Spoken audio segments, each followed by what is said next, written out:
my skin so gorgeous. We thank the life gorgeous. Thank the life gorgeous. I love the life gorgeous. Its torso is so tight.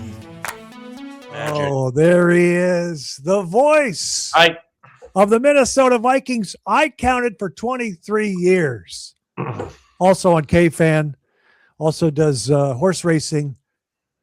National treasure, Paul Allen. Nice to see you. What up, brother? Heading into year 25. I wasn't sure of the math. Yeah, if the Vikings will have you back. 2002. That'd be 25 next year. Are you saying they might not have you back? That's a well, I mean, I don't want to be humble flippant. Paul. I'm not Craig. I'm not a team employee. So I'm a hired gun to do a bunch of different things for them. I get paid to call games by KFan and iHeart.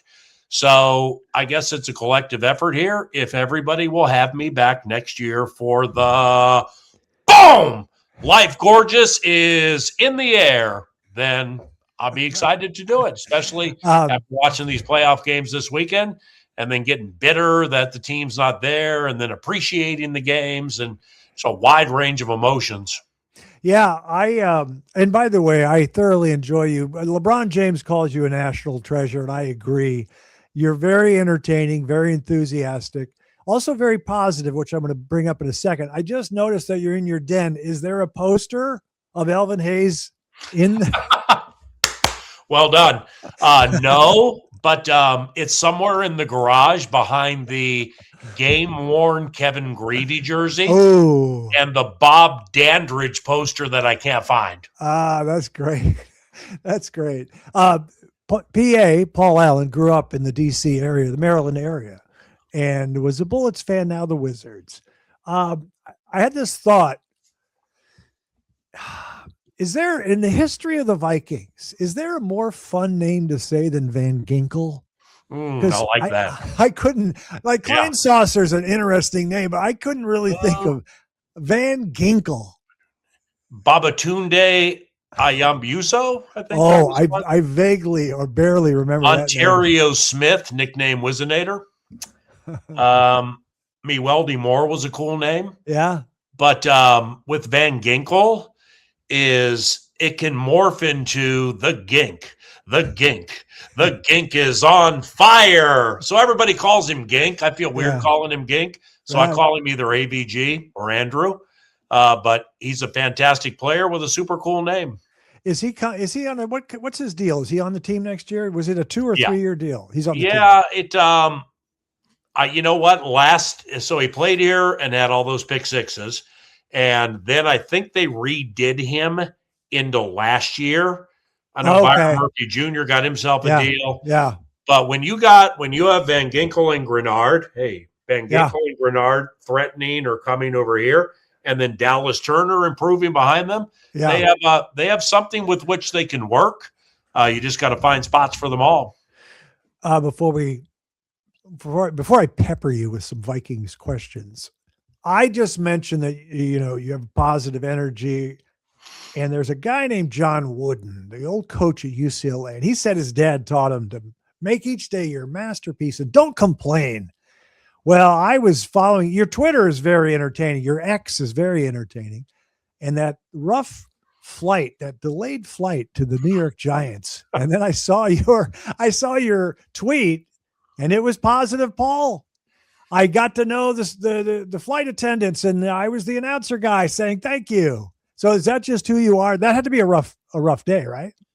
Yeah, that was the Saturday where Green Bay went to Chicago, and if Romeo Doubs knows what an onside kick is, or Josh Jacobs doesn't fumble inside the 5, they win that game. Yep.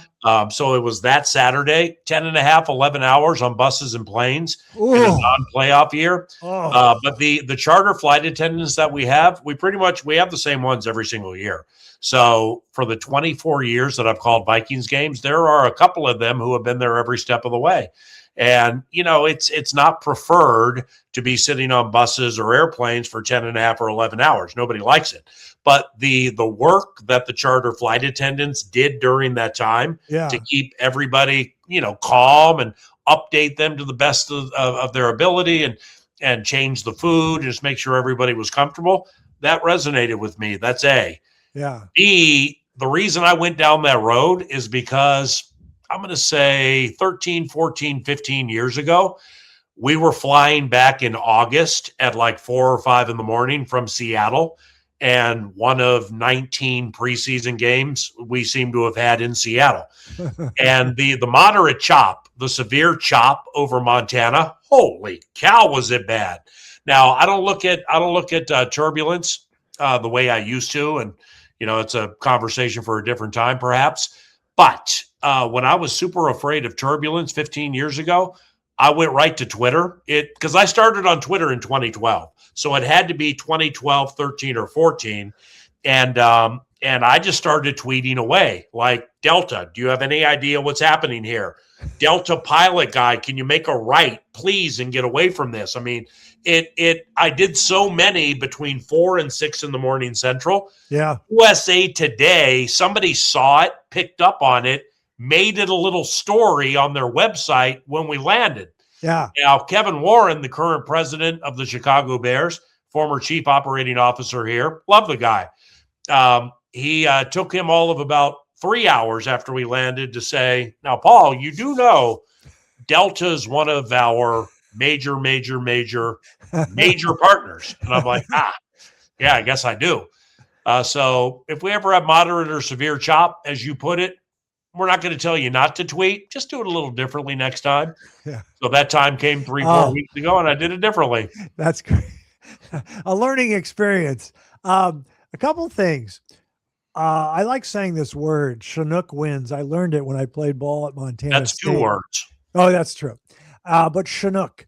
It might even be two syllables. The Chinook Pass from Washington, the state of Washington. So the off the Pacific Ocean and coming into Montana, and they used to say that maybe that causes the turbulence. But I remember flying into Bozeman, and there was some turbulence there. And I don't like turbulence, and I don't fly much. And I wanted to ask you, without throwing anyone under the bus, I would have one Bloody Mary, limit myself. You don't want to drink too much on a plane because of the altitude. So I have one Bloody Mary with a little vodka. And that's it. On that long 11-hour day, people drinking or what? No chance. It's before the game. And even after the game, there's no alcohol on these team charters. That's correct. It's like I'll get back from some Vikings games, exciting victories or tough losses. And people will say like, boy, that must've been a tough flight, or boy, they must've really been excited on that flight. Every flight is, except for that one that we had coming back from London, where Cousins put the chains on, and Darrisaw was like, "Oh my God, Kirko, chill." Outside of that flight, they're all the same. The players and coaches and announcers and analysts and equipment people and medical people and Vikings Entertainment Network people, media relations friends. Everybody's so freaking tired after these games. Yeah. And then they're generally on Sunday. So, I'm motivated and excited to write 9 to noon on KFan for the next day. Yeah. So I can sleep a little longer. But now these flights are pretty much all the same, but no alcohol. That's good to know. Discipline. I love discipline. I thought for some reason the media guys, but I forget that they're always on the same flight, the charter. Paul. Yeah. Eric Kendricks. Oh, how about that? How great was that? Are you kidding me? I was so fun. He was always one of my favorite players. By the way, I wore 43 in high school and in college. So did Jim Peterson. And we did it because Michael Thompson wore 43. Kendricks wears 43. Anyways, How great was he yesterday? Not only was he great, he was the best defensive player for both teams. Yeah. And that includes Jordan Davis, Jalen Carter, Zach Bond, Cooper DeJean, Quinyon Mitchell, and so on and so on. He was the best defensive player in the game. That's A. B, he got called by San Francisco in November, and he was that close to retirement. Yeah. And basically is like, we want to put you on our practice squad, not preferred, but hear me out. get yourself in shape, and we're probably going to use you sometime. All right. So up to that game against Super Bowl champion Jalen Hurts, Nick Sirianni, A.J. Brown, Devontae Smith, Dallas Goedert, Saquon, the whole thing, he had played 46 snaps this year with one start. I think he played every defensive snap in the wild card win against Philadelphia. But Philadelphia, they can knock their offensive coordinator all they want, and the guy might not even have his job at the end of the week. But they went at Kendricks repeatedly, running between the tackles, Love it. angle routes that will come over the middle to make him run. And then the final play of the game, all right, man, you haven't played at this level in a long time. Let's see if you can backpedal and run down the center of the field on the Tampa 2 drop. And he did. Yeah. And he won the game. It's an unbelievably cool story. Love it. For Eric. If I remember correctly, I don't think this is hyperbole. I thought at his peak, he was considered maybe the best linebacker in the NFL, or at least top 3. Wasn't he considered a top linebacker? Yes. Well, because he was leading tackler guy, or favored to win it for the Vikings the minute the schedule came out. Okay, but now, there's some players in the game like, let's say, Patrick Queen for Pittsburgh, Denzel Perryman for the LA Chargers. There are some others where they're not like Kendricks or Tremaine Edmonds from the Chicago Bears. Now, Kendricks always was more instinctive and a better run stopper than Edmonds. Edmonds, with those arms that go from Maui to Maine, he can cover the pass as well as any linebacker I've ever seen.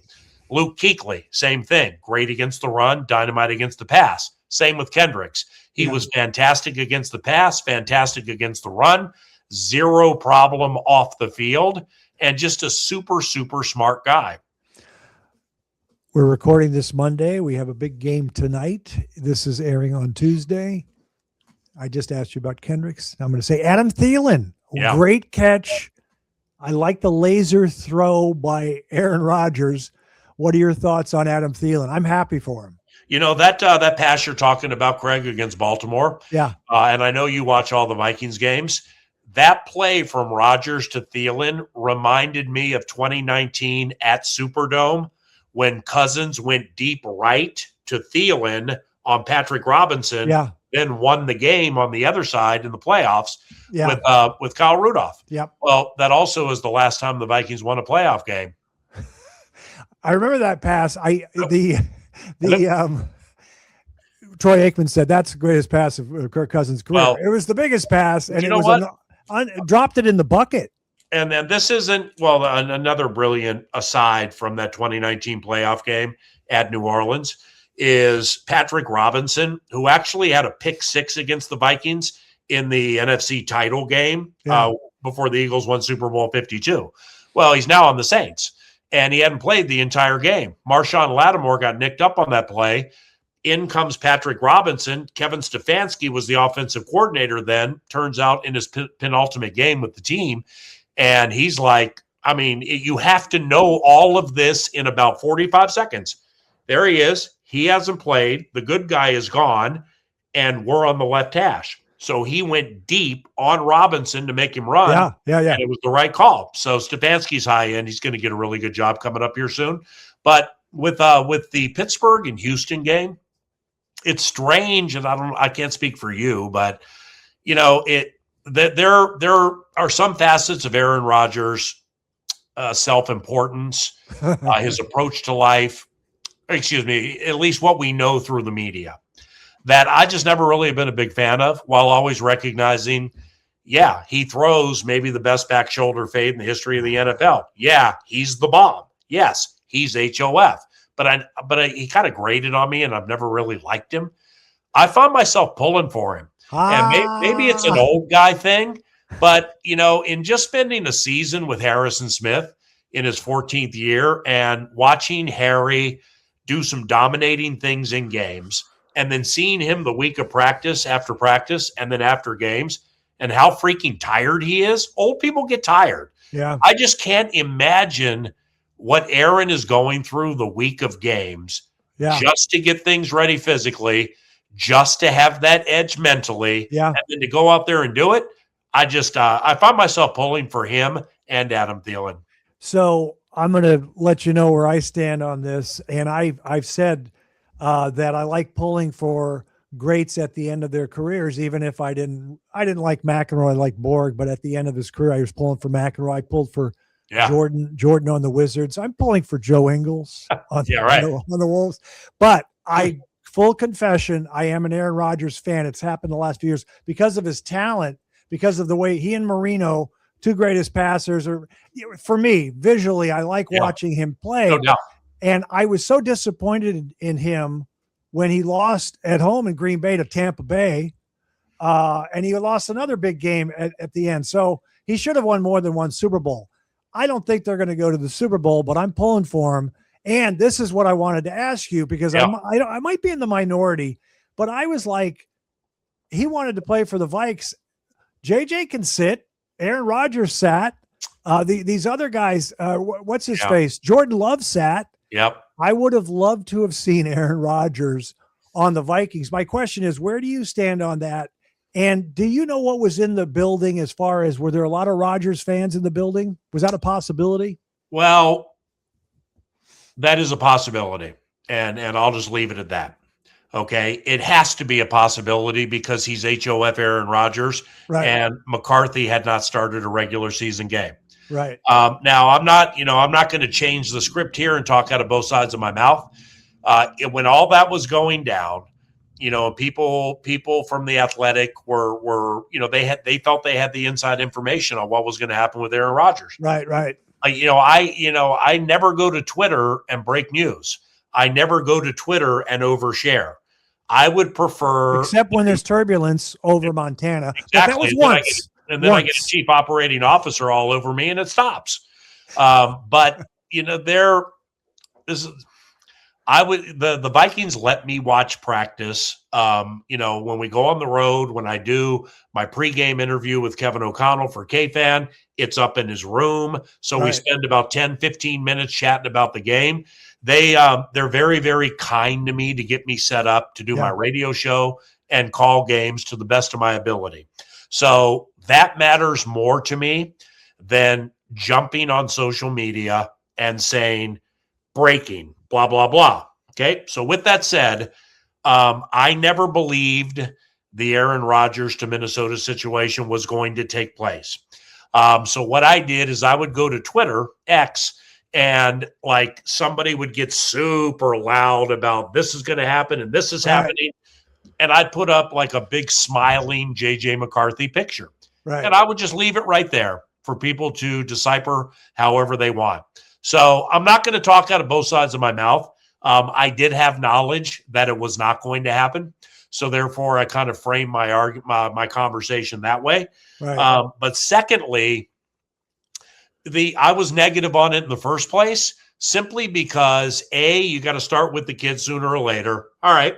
Now, you're right. I mean, they could have waited with McCarthy and gone with Rodgers, and that very well could have been the right answer, even though there were 25 different offensive line combinations here, and maybe Rodgers would have been knocked out for a game or a season. Yeah, exactly. But I don't like to play that game either because that disrespects HOF when it comes to recognizing this is flimsy at this time because of injuries. So I got to go boom, boom, boom, fire, boom, boom, boom, fire. Right. Okay. So I don't want to shortchange him. Another facet of it that kind of bugged me a little bit is O'Connell is very, very good at calling plays. And he's very good at setting up things, specifically in the passing game. I just didn't know how well it would work with Kevin and Aaron when Kevin puts this whole thing together, and now it's a super heated moment in the fourth quarter, and it's like, bruh, you're changing all my plays. What are we doing? I've heard this argument before. You know what I mean? But I think they're friendly. They're friends or friendly. But yes, it might be a different philosophy. And I'm going to get into the play calling in a little bit because I think KOC's improved, but I still question some of the long developing passing routes. Let me go back to Aaron Rodgers. There was a guy in Minnesota, and I don't know if he's accurate, and he said, oh, no, there was conversations in the building, but it was basically, oh, yeah, Rodgers, he'll get us to the playoffs, but will he win a Super Bowl? And I'm like, well, that's putting a lot of pressure on him. Getting to the playoffs is pretty good.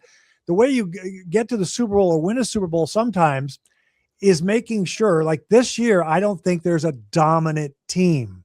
So anything can happen if you get to the Super Bowl, if we played Denver or New England. Anyway, I like Rodgers.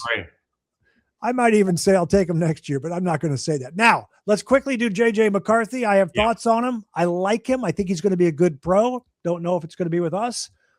Is he the starter next year?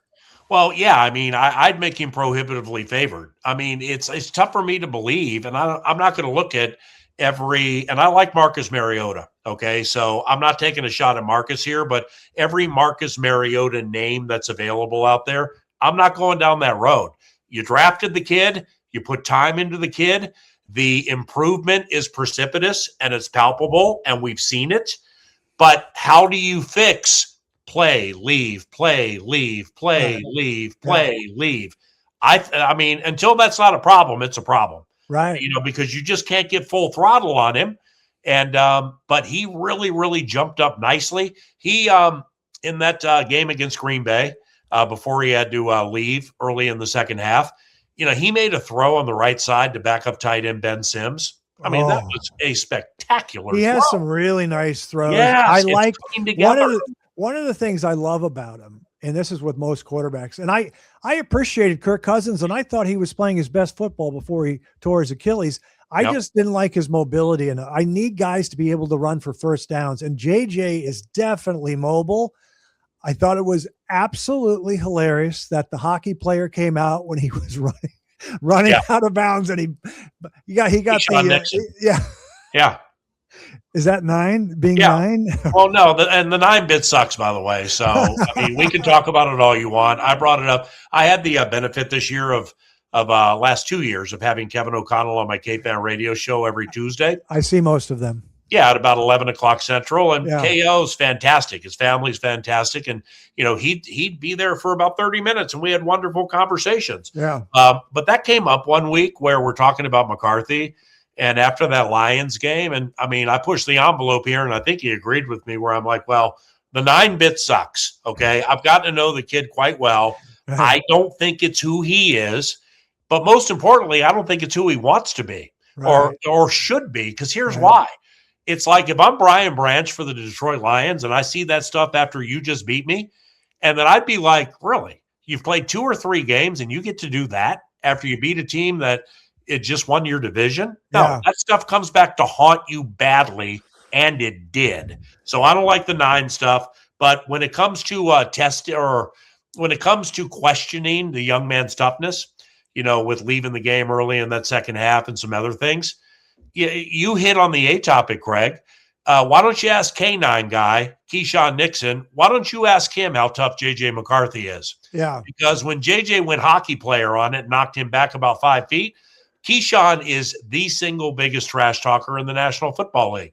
And I wouldn't be surprised if Keyshawn said something that kind of got that going a little bit. Yeah. But JJ finished it and kind of let him know that, well, here's the deal. You can think that I suck.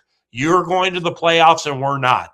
But I just trucked you, and I'm going to truck you every season I'm around here. Yeah. So be ready for it. I have said that I didn't remember seeing, because I'm a Vikings fan since 1970, but some seasons I didn't follow them. I was working so much or whatever. But I don't remember Rich Gannon, how he played on the Vikings, but I know he went on to win the MVP with the Raiders. And I've said to people, no, I think he's going to be a good pro. And if we give up on him, I think he's going to be a good quarterback elsewhere. I like that. But I do think, obviously, if Joe Burrow or Justin Herbert is available, you've got to go down that road. Herbert, really?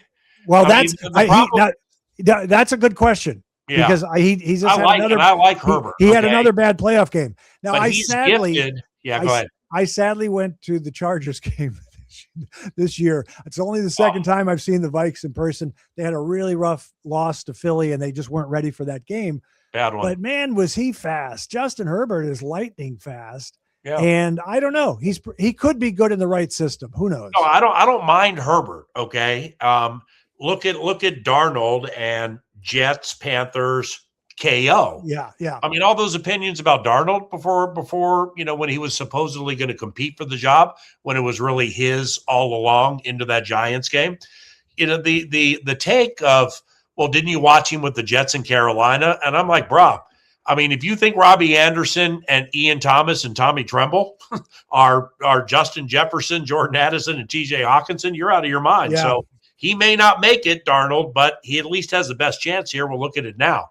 Well, with Herbert, I don't mind Justin Herbert, even with the playoff failures. Who doesn't love Joe Burrow, and how can't you love Joe Burrow? But just think about what it would take to get that. I know that's unbelievable. Right, I mean, right. and you know what? If the reports were right, a couple of drafts ago, the McCarthy draft, and I believe the reports were right.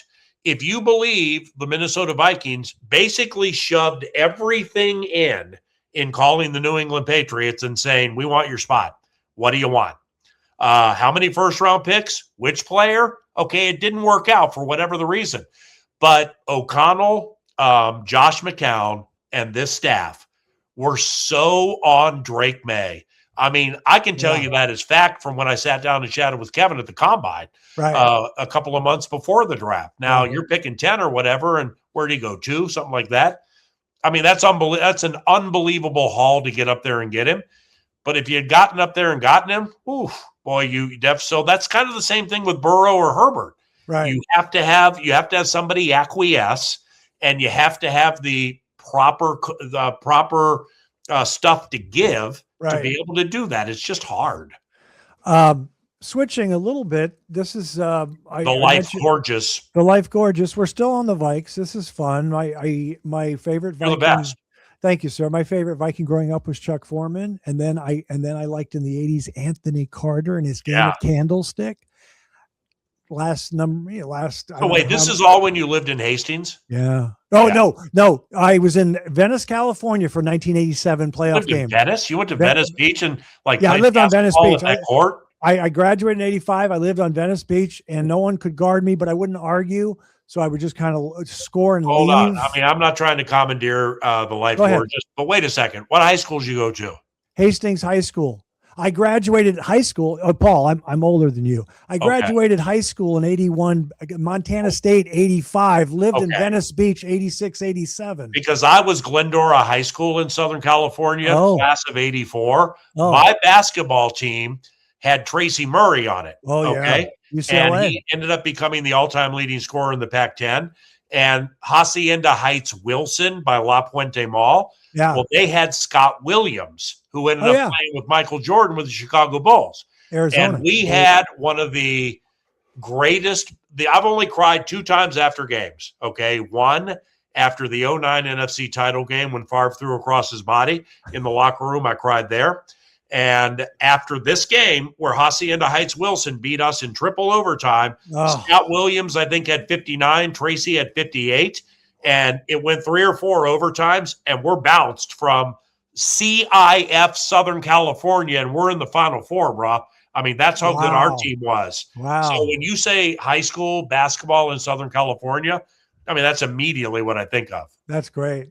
I forgot that you grew up on the East Coast, but then you came out here, Yeah. Beautiful, beautiful Southern California. So I was saying Chuck Foreman, Anthony Carter, and then, of course, the last number of years, Harry the Hitman. I love his interviews. I love his temperament. I love that he gets emotional. He said a couple years back after they lost Anthony Barr, he got emotional. He says, that was my best friend. I mean, he's a special guy. Paul, anyway, he comes back for one more year. Well, you can't say 0 because Harrison is that unpredictable. As of this recording, Brian Flores is still defensive coordinator for the Minnesota Vikings. Yes. I don't believe Hitman comes back in 2025 if Flores is not coordinating this defense. Harrison is so smart that the mental stimulation side of it, meshing with the I got to like my teammates, meshing with the we have a chance to be good. All of those have to come together. And so with Flores, he's going to interview with the Ravens. We'll see what's next. I happen to think he'll return here as defensive coordinator. that gives it a puncher's chance. And with all due respect, because I mean, I've known Harrison, I gave him his nickname Hitman. I mean, that's how close Harrison and I were in 2012 when he got into the league.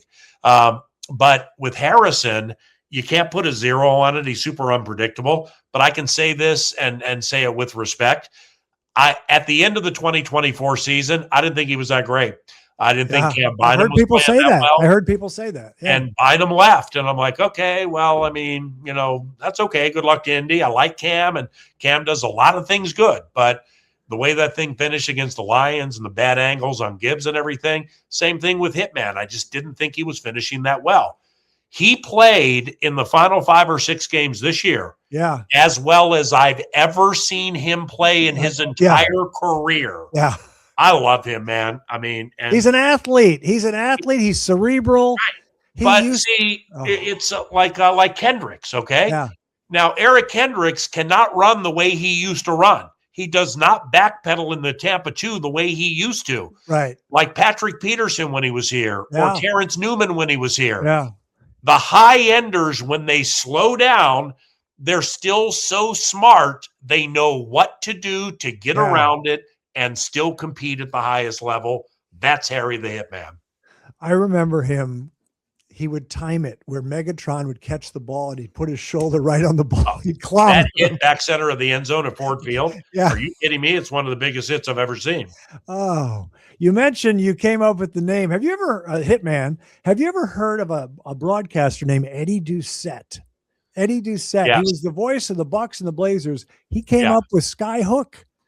Are you sure about that? I'm pretty sure. Why? Okay, well, why? I might have to take you deep because that's okay. When I went to Glendora High School and Pasadena City College, I was the kid who laid in bed and listened to Chick Hearn call Lakers games on 570 KLAC, Vin Scully, 790 KABC, call Dodger games, Bob Miller call Kings games. So that was me. Right. All right. So, when I say this, I'm generally pretty accurate with it because I know so much about these guys. I believe Chick Hearn invented the phrase sky hook. Well, here's the issue, though. And I know Chick Hearn invented the phrase slam dunk. Well, before and triple double. Right, but before Kareem played for the Lakers, he played for the Bucks. Oh, amen. Amen. You're right. Eddie Doucette was there. Benson. He was actually Lou Alcindor, and then he became Kareem. And Eddie Doucette came up with it when he was in Milwaukee. I got you. Yeah, I think you're right. But Chick Hearn, God rest his soul, Craig. I interviewed Chick on the Late Late Show. I love it. Eddie Doucette. It says it here. AI. Eddie really? Doucette. Yeah. Well, what's Allen Iverson have to do with anything? Always. Okay, wait. I got more questions. This is good. Triple double. Chick is the best. The eggs are jiggling. I mean, you did a Wolves game, didn't you, last year? Yeah, I had a chance to do one. I wanted to do more this year, but it didn't work out. Oh, it was fun, and I paid homage to Chick at the end of the game. I know that's what I'm saying. The Wolves were going to win. The eggs are cool and the butter's getting hard. The Jello's jiggling, and the Timberwolves are beating the Spurs. The one I like is when someone does what we call a dumb foul, and he says, "That's not Phi Beta Kappa." Oh, he did that. That was that's not Phi Beta Kappa. Oh, I love that. So let's see. One more Vikings question. Mm-hmm. And KOC. Do you remember the game this year where they're out of timeouts and Carson Wentz goes 9 for 9, hits Jordan Anderson, we win the game, short dink passes? Remember that game? Vaguely. Which one? Cleveland? Cleveland. But Hotspur. Yeah. But my question is, does KOC, someone said, he likes the big chunk plays, and he says it's hard to go 10 and 15 plays and march down the field. But sometimes, especially when the offensive line is struggling, shorter passing routes. Right. What do you think? I mean, it's a difficult conversation for me to get into. Okay, you don't have. That's what I thought. I was going to preface this by saying you're friends with him. No, it has nothing to do with that. Oh, okay. No, but see, what's tough here, Craig, is, I mean, if fans don't fan, well, then we don't have anything. You know what I'm saying? So, I mean, you hear this a lot from fans and or media members. Football is so by far the most complicated of all the pro sports. where it's the ultimate team game like hockey, where A needs to go to B, to C, Right. to D, just to get 5 yards. So now when somebody brings that up, okay, if I'm Kevin O'Connell, I'm like, all right, well, what was the box count? All right, well, how many did I have on the offensive line? Which hash was I on? Was my running back completely healthy? What about my tight end and A, B, and C? You just got to be squared away when you come in that conversation with like somebody who knows where all the bones are buried. End of the equation is I know that O'Connell is a limb on the McVay tree. The McVay tree attacks the middle of the field and the middle zones as well as anybody in the history of the NFL, just like the Vikings in 2022 and 2024. So therefore, when you know you have a menu of what works, how do you decipher between this is the highest level, this works, you're new, what do I do? Like how far back do I come?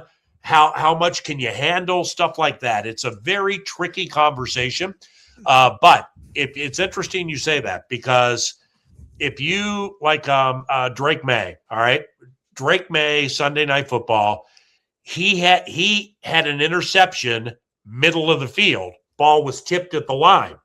Caleb Williams, second year, all of his best passes outside the numbers. McCarthy, all of his best stuff outside the numbers. Stafford, Josh Allen, middle of the field, over the outstretched arms of the awaiting linebacker. Handling the middle of the field for young quarterbacks is so difficult. Right. Yet that's where O'Connell and this offense make their most money. That's Right. where they separate themselves. Right. So how it's a tough conversation in that how much of that do you pull back? Does pride go before the fall? And what do you do that makes it best for the guy throwing the ball? It's tough. I'm gonna move on. I do want to say that there's something you don't know about me. There's a thing called the eye test, and you can talk about all the analytics and the hash marks. I have Ricky Rubio vision, court vision, and field vision. Yeah. I can see what's going on. I believe that KOC continues to improve, runs the ball more, maybe some, and I love the screen pass. I've said it forever. I love the screen pass. Okay, let's talk. I want to know. I'm not saying I disagree with a lot of things you say here, Craig. And you mentioned the screen. They went through a phase of about 4 or 5 games where they kept throwing screen passes to Aaron Jones and Jordan Mason between the numbers and the hash marks. So a lot of screens get outside or middle screens to somebody. These were genius the way they were doing them, but then somebody takes it away. Sure. You've got a young quarterback. The middle of the field, I don't want to say it's eliminated, but JJ was not comfortable with it. It's slowly getting better. You see what I'm saying? I can't It's a stand trickle-down effect. I don't like tip passes. I can't stand them, but that's life. I don't know how. Who does like tip balls? Well, I just know how some guys seem to avoid it. Well, Matthew Stafford he'll do anything. He'll throw sidearm, you know? Who is Paul Allen rooting for now? Like, do you dislike the Bears? Who are you rooting for, Packers, Bears? I mean, and what the hell of a game? Nobody really. Nobody. Nobody. The Kendricks story. So doing 9 to noon Central, K-fan with no playoff team. Yeah. For me, 27, 28 years into the radio job, it's now about oddities. Okay, so what is odd that can satiate somebody who has seen a lot? Yeah. With all due respect, Kendricks doing what he did, yes. DeMarcus Robinson. Okay, who cares about DeMarcus Robinson? It takes Brandon Ayuk to quit the team and George Kittle to rip up his Achilles for DeMarcus Robinson to have 100 and change. Right. But does anybody know that was his 18th playoff game? Yeah. He's played in multiple Super Bowls and conference championship games. Yeah. He never has games like that because there are always better guys in front of him until he has to be the guy and he comes through. Yeah. What we were talking about with those young quarterbacks in the middle of the field. I love watching that to see how much they avoid it. So I like Josh Allen. Are you kidding me? Oh, are you freaking kidding me with what he great. did at Jacksonville? I mean, the last time I watched a Jacksonville game was when Baselli was blocking for Brunell. Yeah. Okay, I had no idea how hard hitting and tough their defense was. Then early in the game, James Cook can't get anything. It's going to be a grinder. Josh Allen carried the entire franchise on his shoulders to the next round. I just love stuff like that. Yeah, I don't know who I want. I know I love Matthew Stafford. I'm happy for Sam Darnold. I have a lot of respect. I've always liked Kyle Shanahan. Yeah. I think Ben Johnson is tremendous, although his personality is a little aggressive. Yeah. But I would like to see Josh Allen. I want Aaron Rodgers to get there, but I don't think he will. But I'll go Josh Allen, and I don't care who's coming out of the NFC. What's that? I think the way you just explained that kind of put me on a vibe, because, like, how am I going to put this? With what happened week 18 at Ford Field in a team game, with all due respect, Sam Darnold single-handedly lost that game for the Minnesota Vikings. And that's the only way to put it. The line blocked. The skill guys ran their routes. Darnold freaked out and hit none of them. There were 5 touchdowns that were left on the field. 5. So the Vikings should have had home field advantage and the 1 seed a couple of years ago. That really pissed me off. I mean, it's like top 3 to 5 that I've never forgotten in the 400 whatever games that I've called. Okay, but I don't want to be the one that's rooting against Darnold, because he failed in that moment here. I got to root for him to fail everywhere else. Generally speaking, that takes care of itself if they can handle the moment. So I'm curious to see how that works out next game and maybe the next one. But Leslie Frazier is the assistant head coach for the Seattle Seahawks. I forgot that. I love Leslie so much. Their quarterbacks coach is Andrew Janoko. I love him. He was here. Clint Kubiak is their offensive coordinator. When he was here for the 1 year he was the coordinator, if you had listened to fans and or some media members, you would have thought that guy should be, at best 2A high school football out where you live, like Muir in Pasadena or Crespi or Mater Dei or Estancia. That's where Clint Kubiak should be, everybody told me. Really? Look at him now. He's interviewing for head coaching jobs. And his dad, by the way, is a Super Bowl winning coach. So I like all those guys. I love Leslie Frazier. Yeah. I'm pulling for Leslie Frazier to get a Super Bowl ring. He's one of the nicest guys around. Yes. So I just want to say, for the record, I always said, yes, let's move off of Sam Darnold because of the last 2 games, Detroit and the Rams. Yeah. I'm polite and I say he froze up. I don't say choke. He choked, but I say can't put that Rams game all on him, Craig. I mean, the 9 sacks. But he held the ball. I agree. But if you go back and you watch the all 22 of the week, now this is the most polarizing regular season game in the history of the NFL, with a 1 seed at stake. You go back and watch that all 22. Jefferson for 2 of them, Naylor for at least 1. They're all open. Hawkinson, middle of the field on 3rd and 17, overshoots him by 15 feet. Looked like Josh Freeman. And Flores' defense held Gibbs. Montgomery didn't play. Gibbs, Goff, all the right guys held him intact long enough, but Sam blew it. Yeah. Just completely single-handedly blew it. And when I watched that back, man, it just worked on my last nerve, where I'm like, why? Whatever, man. That's just who he is. But maybe it's not who he is. Why would you watch it back? What are you doing? What are you doing to yourself?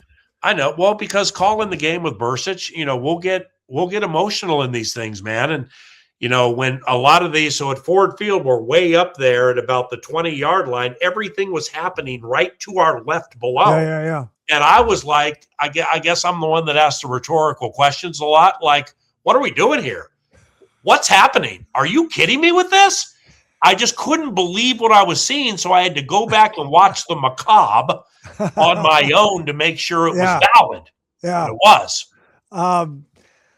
Paul, we're going to do the Life Gorgeous quiz. I thank you for all that Viking talk. Love you. Let's Next time we do it, let's talk about Finchie's team, all right? Right, we're going to talk a little Timberwolves and the Life Gorgeous quiz. Yeah.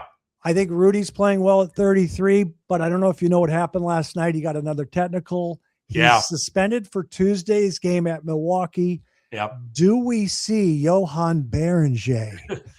That'd be interesting. Finchie didn't coach the game either. He Now, was my sick. my, Yeah, he's my under the daughter, weather. my 22-year-old daughter lives in Denver, so I was there over the weekend. So I didn't get a chance to see the game. I was following it from afar. But Rudy only had 2 points. Now, granted, he had to leave the game. I've never seen Wemby live. Have you? Not live. Like in per? Okay. Not live. Holy cow, man! I really want to go see him play basketball. San Antonio's good, man. I know. Stephon Castle, he can't shoot, but eventually that'll come around. Holy cow, is he a tough player? De'Aaron Fox with the ball is still one of the fastest guys in the NBA. Yep. And you're down 19 and you lose Stifle Tower and you come back and win. That was a big win. With Berenger, I hope he plays a little bit. He's from France, right? Yeah. Yeah, now you got Giannis and the Giannis just came back. I don't know what the hell happened to Miles Turner. Ever since he went from Indiana over to Milwaukee, he's a different guy. Yeah. But the Finch, Mike Nori, and the rest, after that Atlanta loss, okay, they lose to Brooklyn, whatever. But Brooklyn had won like 7 of 10. Cam Thomas just came back. He's kind of hot. Michael Porter Jr.'s balling. Claxton's having a good year as the 4-5. But the way they lost to Atlanta, I don't know what happened after that game. I know. They're a completely different group. Yeah. I hope the rookie plays a little bit. Might be a little overmatched against Giannis. The Wolves I really believe the Wolves can play with anybody, but I am going to ask you, I just want to tell you, I'm going to ask you about a potential trade, but you didn't see the game. Julius Randle bodied up Wemby late in the game multiple times. What? And so you mean he was like sliding with him and everything? He was leaning and pushing, and there was one play where Wemby dribbled to the sideline out of bounds and fell because of the defense. No foul, Wolves ball. Randall played bully ball on defense? Yes. It was amazing. I love Julius Randle. Will there be a trade? Do you want to trade for the Wolves? That's a tough question, man. Like when the Kobe White stuff popped up from like Legion Hoops, I had no idea who Legion Hoops was on social media. So then I looked at it, I'm like, damn, 1 million followers here. They must have done something decent. So they were like talking about Kobe White. Well, I liked that situation at the time because I know when White came out of North Carolina, Finch was in New Orleans, and he liked Kobe White, who got drafted by Chicago, and I think New Orleans kind of wanted him. Well, Kobe's kind of a tweener. DiVincenzo would be a straight swap with Kobe, but then Giddey against the Wolves, Giddey messed up his hammy, and there was another guy who got hurt too that game. So now Trey Jones and Kobe White got hurt that game. Yeah, both Giddey and Kobe White were out. Yeah, so now Trey Jones and Ayasumo, however you say his name, they're playing a lot. Kevin Huerter's playing a little more. So I think that's off because they're down Giddey. I like Kobe White. Now, but here's what you get to is DiVincenzo's 3-point game has mostly fallen off the map since he's been a starter. And he's a tweener. Man, his perimeter defense and the cohesion with these guys 2 years into it now, DiVincenzo's doing some subtle things. Playing well. Right. With the subtlety, the tip balls, the jumping into the lanes and changing things. So I don't want to get rid of him now. You're not trading Ant. I don't want to get rid of Julius. With Rudy, I don't really think there'd be a market for Rudy in an offensive game with the money he makes. I mean, Rudy's the bomb, but I don't want to get rid of him. McDaniels, you see that's where if they partner with Jaden McDaniels, because you got to give something to get something. I could deal with that depending on who they got in return. Right. But I think they, personally speaking, more so than an identifiable point guard who can start and give you 23 to 30 minutes a game. I need somebody from the bench, to complement and amplify Naz Reid. Right. Because they're down to about 6 or 7 now. They're playing 8 or 9, but Clark's playing 12 and stuff like that. They need bench pop from 3, which is hard to find, but that's what I would hope they would get. Yeah, I'm a big Mike Conley fan. I pull for him all the time. Love him. And obviously he's older. I want them to make a trade. It doesn't have to be for a superstar. Great. There's a guy named Colin Gillespie, and I heard the Wolves are interested in him. I don't think Please. Phoenix is going to trade him. He's you know what? That's a great idea. Yeah. Gillespie the last week has fallen off from the scoring standpoint. Still steals it 3 or 4 times a game. He'll get you 5 or 6 assists and rebounds a game. With Booker back, Gillespie's running the point. Yeah. But Jalen Green, the former Rocket, is about set to come back. Yeah. Now, when Green comes back with what they paid him, Gillespie's going to the bench. Yeah. Okay. Now, Dylan Brooks is playing well too. Yeah. I love that Colin Gillespie idea. I never thought of it. That's brilliant. I just Charlie Swanson told me he had inside information. They like him. But did you get a car out of it too?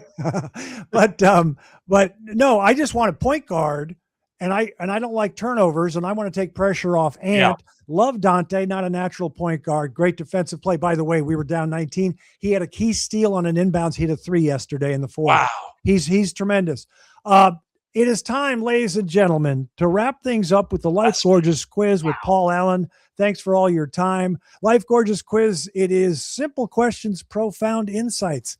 Has Paul Allen ever done a polar plunge? I never have done a polar plunge and have no desire to do one. That is a great answer. I would get a heart attack potentially. What, Paul? Don't you care about charity? No, I do care about charity. I'm 60 years old, man. I haven't felt my ribs in 30 years.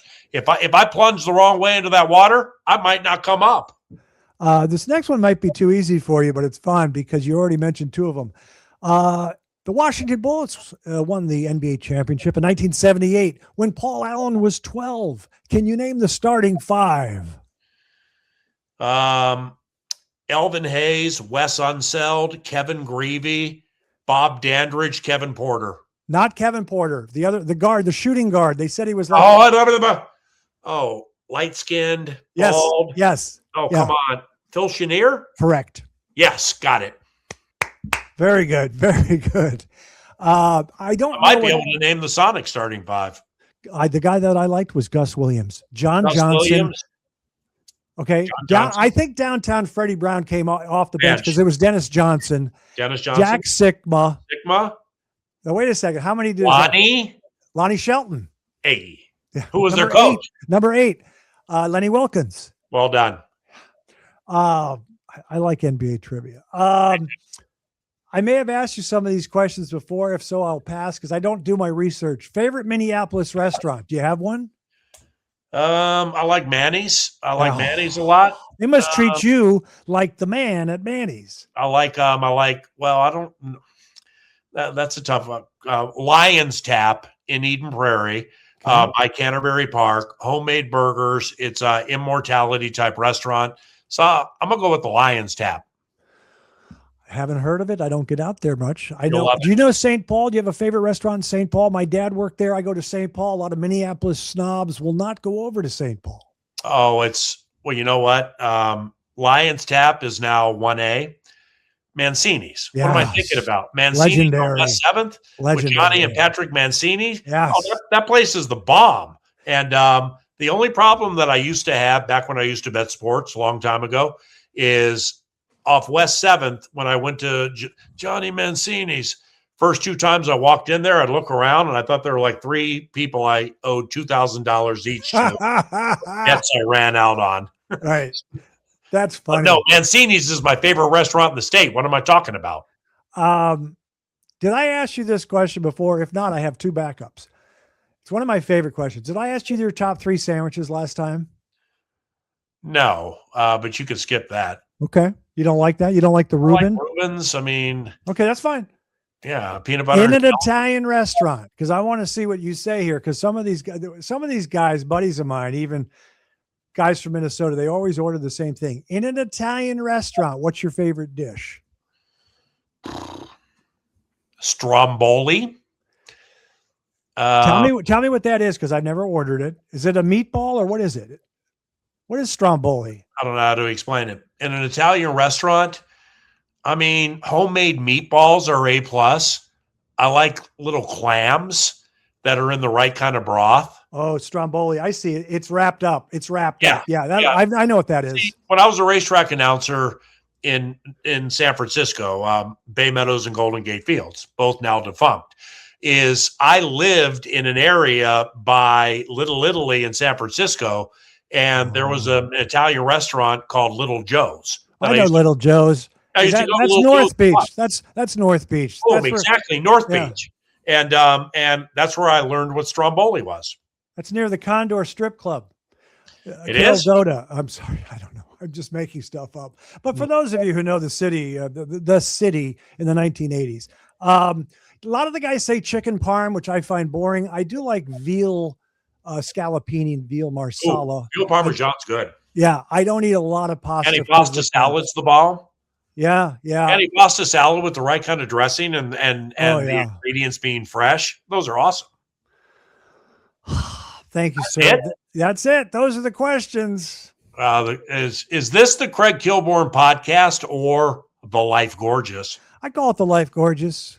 Look, we've done this so long that we started in the evening, and now the morning sun has found us. Yeah, that's when you know you're having a good time with each other, when sunrise hits us together. I didn't know there was a sun there out in Minneapolis, Minnesota right now. Okay, look here, you snot-nosed kid. I lived in Southern California for 15 years. We can go down the road of a better place to live, a better place to raise families.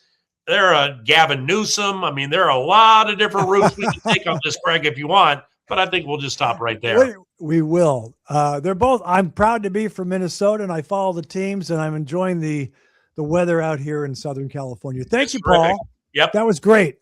God bless you, brother. Call anytime. That was our show, Paul Allen, voice of the Vikings. We'll see you next time. And remember, young people, I'm proud of you.